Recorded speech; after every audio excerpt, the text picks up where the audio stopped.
A gente tem estado numa série que chama Tu, Porém, que é a respeito do livro de 2 Timóteo.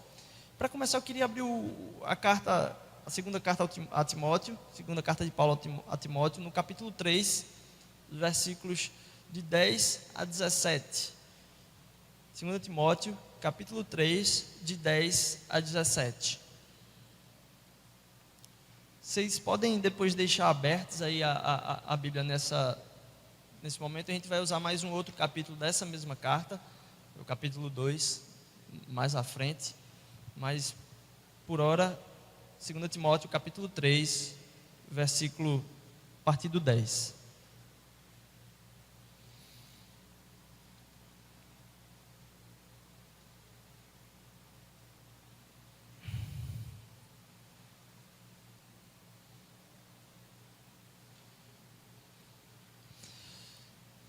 Mas você tem seguido de perto o meu ensino, a minha conduta, o meu propósito, a minha fé, a minha paciência, o meu amor, a minha perseverança, as perseguições e os sofrimentos que enfrentei, coisas que me acometeram em Antioquia, Icônio e Listra.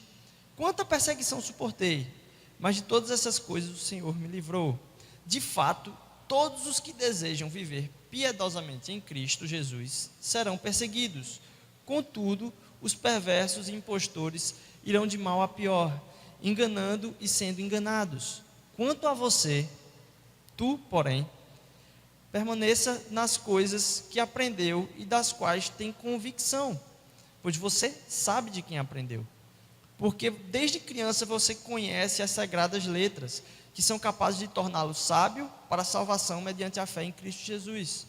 Toda a Escritura é inspirada por Deus e útil para o ensino, para a repreensão, para a correção e para o instrumento na justiça, para que o homem de Deus seja apto e plenamente preparado para toda boa obra. Amém.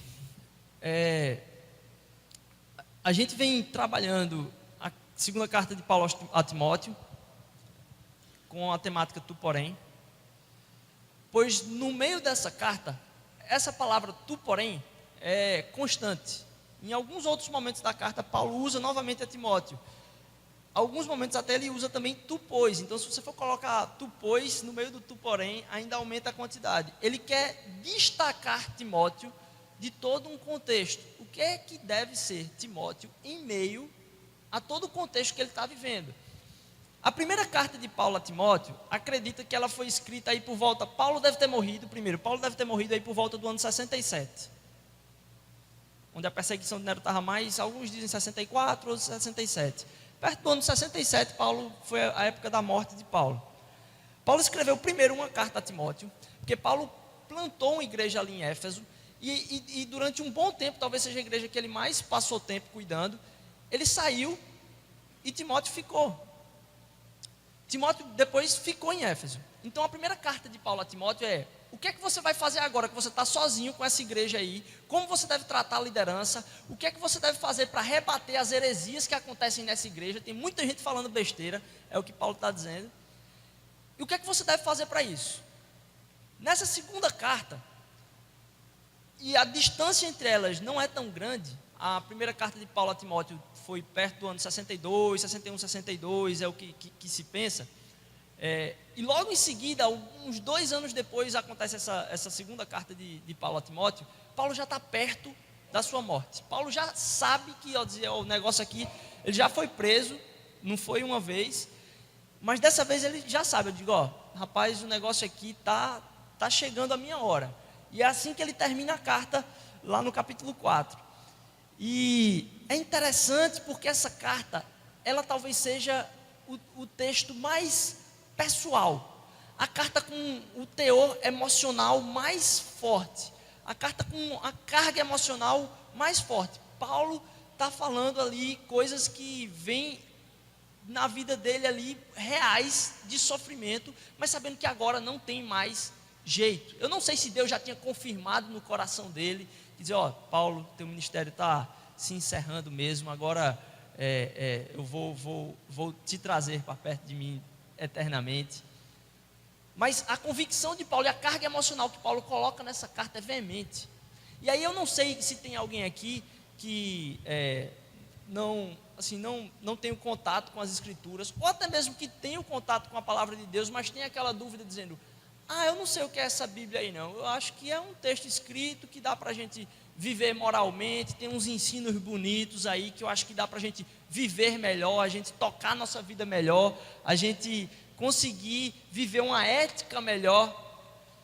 Esse não é o propósito da palavra de Deus. A palavra de Deus, ela é real, ela não, além disso tudo, ela é verdade, porque hoje em dia tem tanta discussão a respeito da veracidade, do proveito que existe a respeito desses textos aqui, se é simplesmente um texto antigo que a gente pode aproveitar hoje. Não, ele é real, tudo que foi colocado aqui é com conteúdo de vida.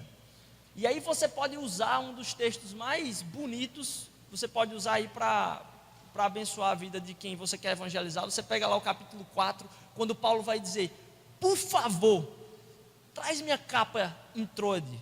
Deixei uma capa lá em Trode, traz ela para mim. Se você tem algum momento da sua vida, alguma dúvida a respeito da profundidade e da veracidade das Escrituras, me explique, por favor, como é que alguém que vai forjar um texto coloca um teor tão emocional e direto, coisas tão específicas da vida do outro, e ainda diz para ele assim: traz uma capa em Trode e joga essa carta na igreja, porque essa carta, em alguns momentos, ela fala diretamente a Timóteo, mas Paulo fala assim: dê aí minhas orações pelo povo que está reunido aí. Então Paulo está falando a Timóteo, mas sabe que Timóteo vai transmitir aquilo de alguma forma para as igrejas.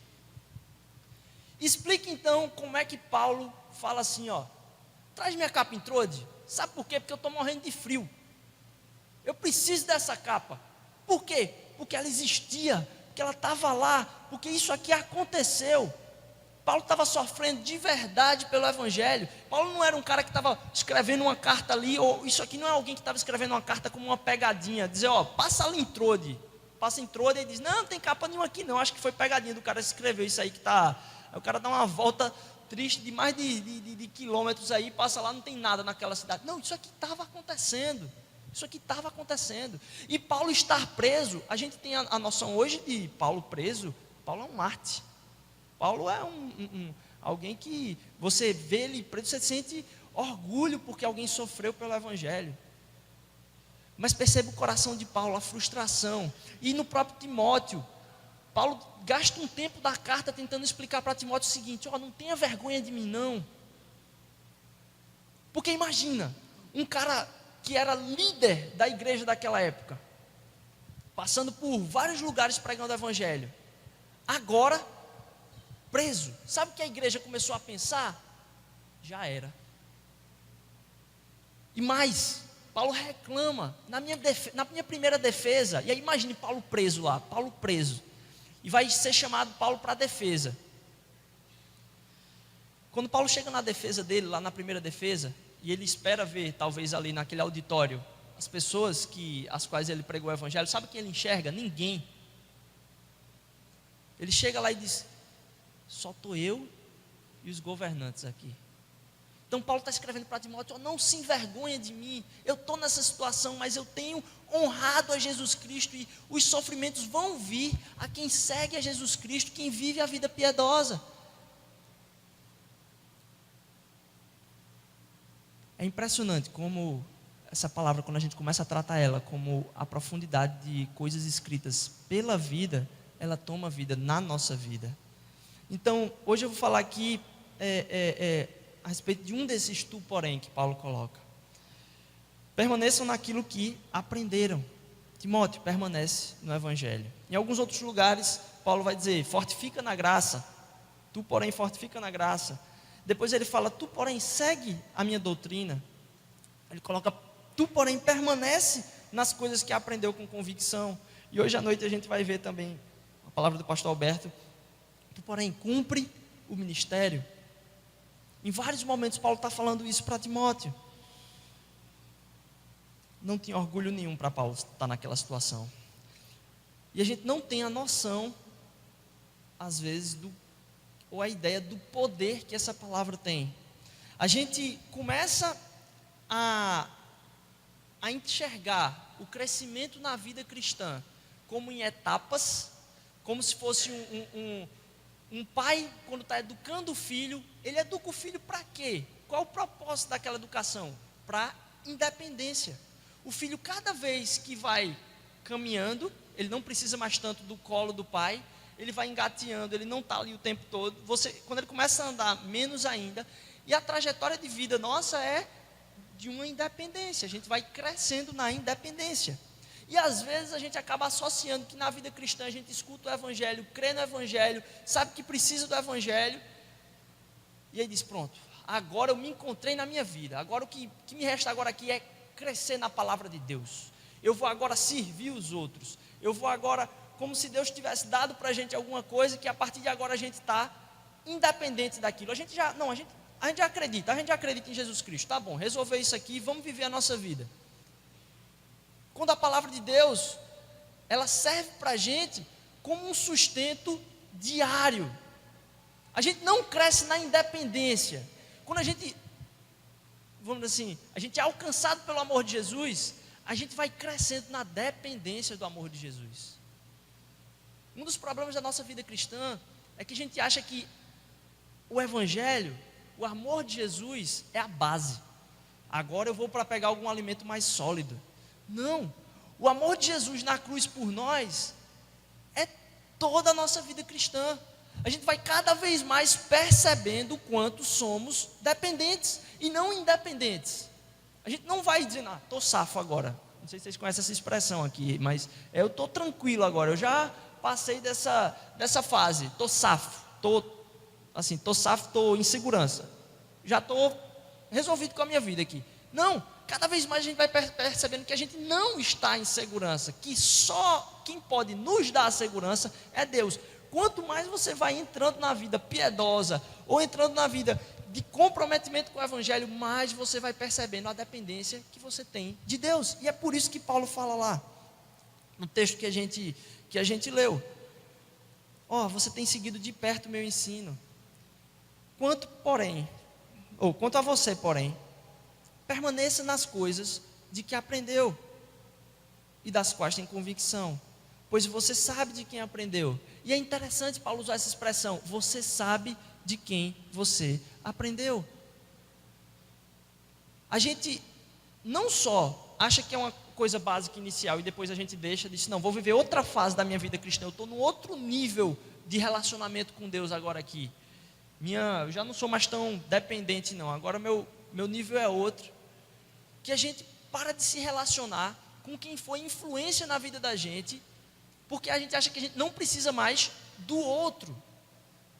Paulo está lembrando Timóteo aqui, diz, fortifica, lembra daquilo que tu aprendeu, porque você sabe com quem você aprendeu. Lá no capítulo 1 ele vai dizer, eu sei que aquela fé que estava lá na sua família, em Lloyd, ela permanece em você. Você foi amamentado no evangelho, Paulo praticamente diz. Ao mesmo tempo que você estava tomando leite, você estava bebendo do evangelho. Então, lembra disso, cria fundamento nisso. Lembra de quem te ensinou, porque isso vai fortificar. E aí, vem um outro questionamento, de quem a gente está aprendendo. Com quem a gente está buscando aprender mais do evangelho. Quais são os frutos na vida? Porque Paulo está dizendo, tu me conhece. Tu sabe quem eu sou. Você acha mesmo que isso que eu estou vivendo aqui é de brincadeira? Eu sou um cara para viver evangelho de brincadeira? Você sabe que não é verdade. Você conhece a sua família. Você viu a história dela. Você viu o que o evangelho fez de transformação na vida dela. Não esquece isso. Isso não foi um ponto na história que a gente dá glórias a Deus, que livramento, tal. Volta a isso. Constrói um altar a respeito disso. Bota na parede isso aí. Cria alguma coisa para lembrar isso aí o tempo inteiro. Porque nos momentos de dificuldade, a gente tem que ter convicção daquilo que Deus fez, quando não havia dificuldade. E aí isso é uma das outras coisas que Paulo fala, permanece na convicção. E aí, de quem você aprende? Quais são os frutos de quem você aprende? Onde é que a gente está buscando, está se aprofundando com Deus? Porque o Evangelho, ele é um reflexo de uma mensagem, a boa nova, ele é o reflexo de uma mensagem de quem Deus é. Deus transmitiu através de Jesus uma mensagem, certo? É uma expressão, uma revelação máxima daquilo que Deus é. Deus é relacional, por isso que ele teve que vir ao nosso encontro para mostrar o amor e não a distância que havia entre nós. O pecado nos distanciou e agora Deus se fez próximo. Deus é um Deus relacional. Como é que eu quero viver o cristianismo sozinho? Eu estava escutando algum desses dias alguém falando que a frase que é muito usada, que é verdade: eu sou igreja. Mas normalmente a gente usa como se fosse uma coisa independente. Não, é nós. Nós somos igreja. Você é um cristão, mas nós aqui, quando a gente se junta, somos igreja. A gente depende um do outro. Onde é que a gente está buscando? Onde é que a gente está vendo fruto em quem está próximo da gente? E onde é que a gente está buscando construir fruto? A gente precisa de convicção. E uma das nossas dificuldades é ter essa convicção. Porque convicção e lembrar a respeito disso é como se fosse um treinamento. A gente é capacitado para que nos momentos em que a gente não tem condições de pensar, aquela convicção esteja tão profunda nas nossas vidas, que a gente vai ser no automático, clamar pelo nome de Deus, saber o que é que Deus está fazendo através daquele momento, olhar para a situação e conseguir dar graças a Deus.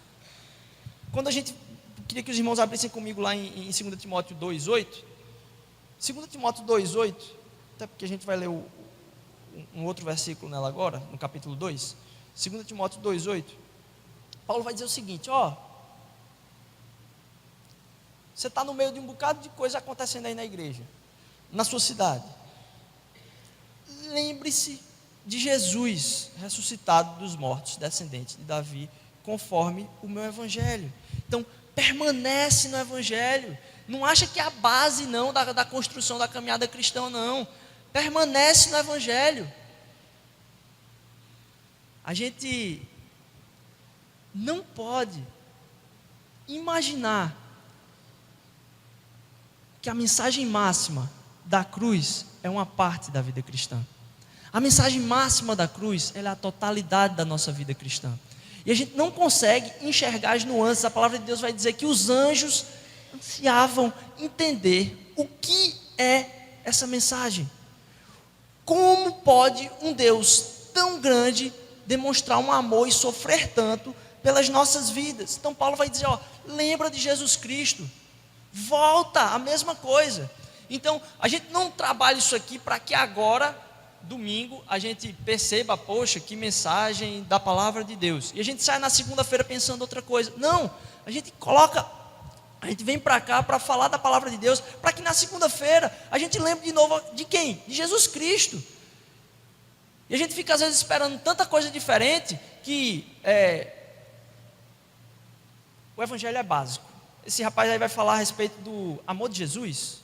Rapaz, o amor de Jesus é onde a gente deve se manter. Se você está achando que o amor de Jesus, você ouve falar o amor de Jesus, e você não entendeu a profundidade disso, você tem que meditar mais e mais e mais e mais e mais. Primeiro, a gente começa achando que o evangelho não é, vamos dizer assim, a totalidade de todas as coisas. E o que vai fazer de destruição, o que isso vai trazer de destruição na nossa vida, é uma coisa que acaba sendo natural quando Paulo fala uma frase estranha. Eu, quando li essa frase aqui, achei muito estranha. Voltem lá em 2 Timóteo 2, versículo 1. No versículo 1, Paulo vai falar o seguinte, uma coisa estranha. Ele fala assim: portanto, você, meu filho, fortifique-se na graça que há em Cristo Jesus. E as coisas que me ouvi dizer na presença de muitas testemunhas, confia a homens fiéis que sejam também capazes de ensinar a outros. Aí aqui está um negócio estranho. Fortifique-se na graça. Porque quando a gente pensa em graça, a gente pensa em quê? Conforto, consolo, amor. Mas a gente não pensa em força. Quando a gente olha para a graça, a palavra vem na cabeça da gente, ela não lembra força. Mas Paulo está dizendo aqui, Timóteo, sabe onde você vai se fortificar? Na graça de Cristo Jesus. Quando a gente pensa em poder, a gente pensa em muita coisa, mas a gente não associa com graça. Há poder na cruz de Cristo. E Paulo está dizendo o tempo todo para Timóteo, faz isso. Sabe por que Paulo está fazendo isso? Porque era onde ele se mantinha. Paulo estava na prisão, Paulo estava sofrendo. E Paulo está dando os conselhos para Timóteo, que era aquilo que ele estava vivendo. Aquilo era expressão de onde Paulo estava colocando a sua âncora. Lembra de Jesus Cristo. Quando a gente começa a não entender a cruz de Cristo e achar que a gente não precisa entender, não, pastor, me dê uma mensagem aí mais profunda, por favor, coloque aí alguma coisa. Não tem nada mais profundo do que o Evangelho. Esse é o nosso problema. A gente tenta se fortificar, não na graça, não no amor que Jesus demonstrou por nós, não no amor que Deus tentou mostrar através de Jesus Cristo na cruz, pela minha e pela sua vida. A gente começa a se fortificar em outras coisas. A gente tenta se fortificar no nosso próprio esforço. E quantas vezes a gente vem para a igreja, e em tanto de coisa que a gente faz para Deus, a gente começa a se fortificar, não, eu tenho que servir ao Senhor, e aí começa a servir ao Senhor. Isso é expressão de alguém que está fortificado na graça, não é algo que fortifica alguém. O que fortifica a gente é a graça, é relembrar o sacrifício de Jesus. E sabe qual é o problema de a gente não entender isso? É que a gente começa a fazer essas coisas, a gente começa a fazer um bocado de coisa para Deus, a gente começa a sentar em lugares especiais aí da igreja, a gente começa a achar que a nossa presença aqui é importante para Deus, que Deus precisa da nossa presença aqui. A nossa vida espiritual acaba sendo o resultado da nossa própria força. E esse não foi o intento de Deus para as nossas vidas. E quando a gente começa a achar que a gente está fazendo muito para Deus, é o segundo passo. A gente primeiro começa a se esmerar no nosso próprio esforço. Segundo passo, a gente começa a achar que a gente está fazendo muito para Deus. A gente começa então a cobrar de Deus. Percebe? Como normalmente a gente começa a se aprofundar nas atividades para Deus e se esquece do amor de Deus. A gente começa a fazer tanta coisa para Deus que daqui a pouco a gente está dizendo: mas Senhor, por que comigo? Eu sou um servo que faz isso. Deus me deve. Percebe como isso está distanciando a gente da cruz? Quer dizer, eu devo tudo a Deus, tudo que Ele me pedir é pouco. Então Paulo vai e fala: fortifica-se na graça, porque senão a gente vai acabar chegando nesse terceiro passo e passando para um quarto passo, que é como se Jesus tivesse nos devido alguma coisa. O sacrifício na cruz foi anulado e agora eu estou pedindo mais de Deus. A gente tem que se fortificar na graça. A gente tem que parar de se avaliar, de se fortificar no como a gente está produzindo, buscar não um resultado de vida cristã, mas buscar a Deus. O que a gente precisa não é de resultado na vida cristã, não. Isso é consequência de um relacionamento com Deus. Deus não precisa dos nossos resultados. Se você está dizendo: minha vida cristã aqui está, nossa, busca a Deus, porque você não está em busca de um melhor você, você não está em busca de um você ideal, você está em busca de Deus. E o que Deus prometeu para a gente foi Ele próprio, a sua presença. Por isso que Paulo fala: permanece, lembra lá, lembra do que você foi ensinado, lembra de quem você foi, através de quem você foi ensinado, quais eram os frutos na vida daquela pessoa, porque isso é o que vai manter as nossas vidas. Não sai da dependência, fica na dependência, lembra da cruz, permanece em Jesus, não sai dali, fica lá. Eu já aceitei Jesus, agora posso continuar minha vida. E a gente começa a pensar: minha fé me guia, minha fé. Quem te guia é a presença dEle, pelo Espírito. A gente tem que estar na presença de Deus e não utilizar-se do que Deus fez na nossa vida para continuar a nossa vida. Nossa vida nunca vai ser a nossa vida sem Ele. Não dá para trocar essa palavra, isso porque é importante o quanto Paulo fala a respeito da importância que essa palavra tem na construção da vida cristã de Timóteo. Ele diz: vai para a graça, fortifica-te na graça, baseia a tua vida na graça, lembra do sacrifício de Jesus, porque essa palavra é muito mais do que a gente imagina. Queria que, para finalizar aqui, a gente abrisse lá no Salmo 84.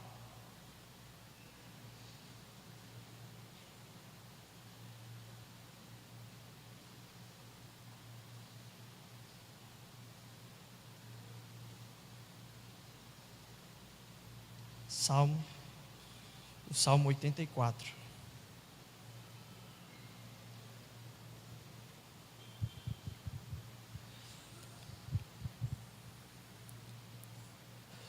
Tu, porém, Timóteo, permanece no Evangelho.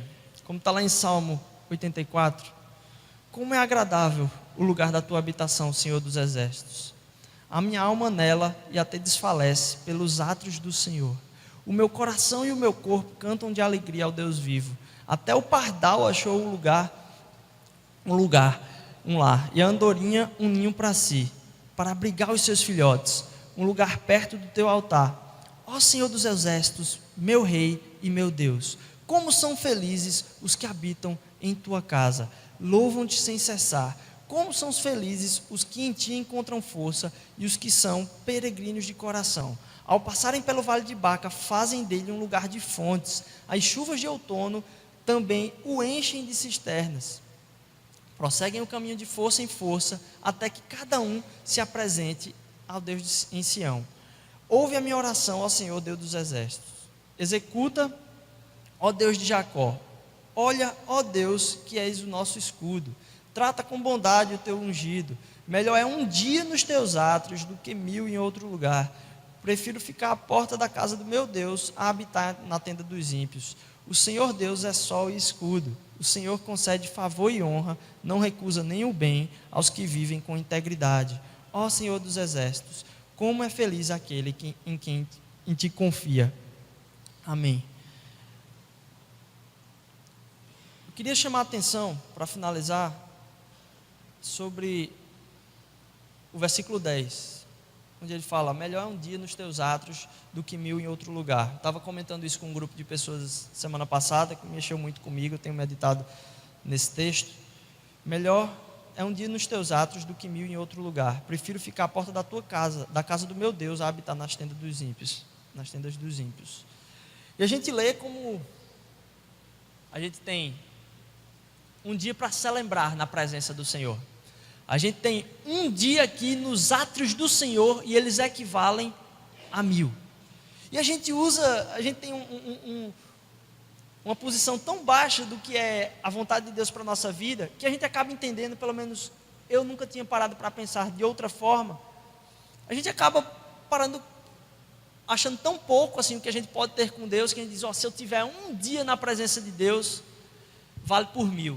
Aí você espera mais 1000 dias aí daqui a 1000 dias, você tem outro dia na presença de Deus. E quando a gente passa o dia na presença do Senhor, como aquilo é revigorante, como aquilo nos enche de alegria, como aquilo nos dá ânimo para o resto da caminhada da vida.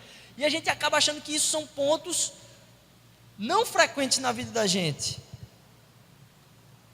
Mas o desejo de Deus é que a gente possa descansar nos seus átrios todos os dias.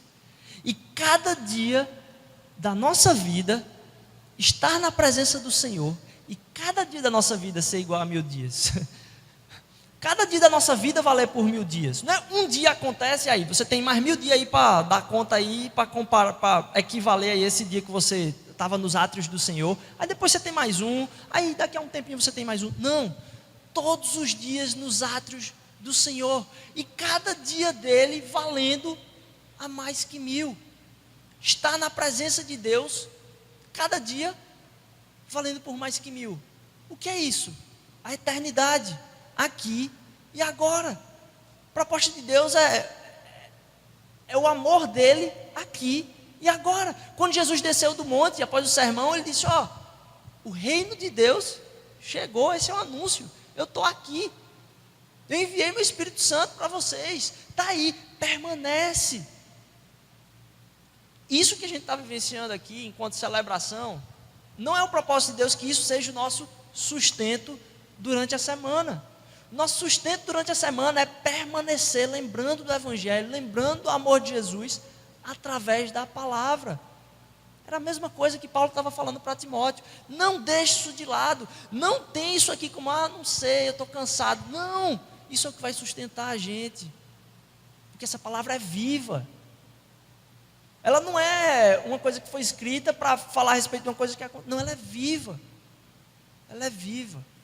Que a gente possa descansar nos átrios de Deus todos os dias da nossa vida, porque se até o pardal encontrou casa, é engraçado porque o Filho do Homem não tinha onde reclinar a cabeça. Quando a gente para imaginar que até o pardal encontrou casa, mas o Filho de Deus, Jesus, não tinha lugar para reclinar a cabeça, a gente consegue imaginar cada texto da palavra de Deus apontando para Jesus Cristo e apontando o tamanho do sacrifício dele por nós, porque a gente pode se achegar a Deus, deleitar-se nos átrios dele, porque Jesus teve que ser expulso do átrio da presença de Deus. Lá no final, Jesus fala: Pai, por que me abandonasse? Ele deu o grito que a gente deveria dar, para que a gente pudesse estar se deleitando nos átrios de Deus. Vamos lembrar disso. É isso que nos mantém. Não tem nada mais mágico, não é uma palavra mais bonita, não é uma pregação exuberante. Não, é evangelho puro e simples. Ele não quer entrar em contato com a mim e com a sua vida através de um pregador. Ele quer ter o contato direto conosco, no relacionamento, através da sua palavra, sua revelação. Amém? Senhor Jesus, eu te agradeço porque a tua palavra, Senhor Deus, ela revela os intentos dos corações, Senhor Jesus. Repreende, Senhor Deus, qualquer tipo de pensamento aqui nessa manhã, Senhor Jesus, de tentar desejar algo mais do que o teu evangelho, Senhor Deus. De desejar aqui algo do pregador, de tentar imaginar que aqui algum serviço deve ser prestado para a sua vida, Senhor Deus. Repreende isso em nome de Jesus, Pai. O Senhor quer dar a palavra pura e simples, Senhor Deus, o teu evangelho, o teu relacionamento conosco, Senhor Deus. Faz, Senhor Jesus, que a busca da nossa vida pelo teu evangelho, Pai, pelo relacionamento contigo, através do teu Filho Jesus Cristo, Senhor Deus, seja o que nos mantém, Senhor Deus. Nos faz permanecer, Senhor Deus, apesar de tudo, no evangelho. Como Paulo falou para Timóteo: tu, porém, permanece. Lembra das coisas que foram ensinadas. Mantenha a convicção nisso. Lembra de quem você aprendeu isso. Ó Senhor, nos faz levar isso, Senhor Deus, para a nossa semana, Pai. Que a gente possa permanecer no teu evangelho. Em nome de Jesus, amém.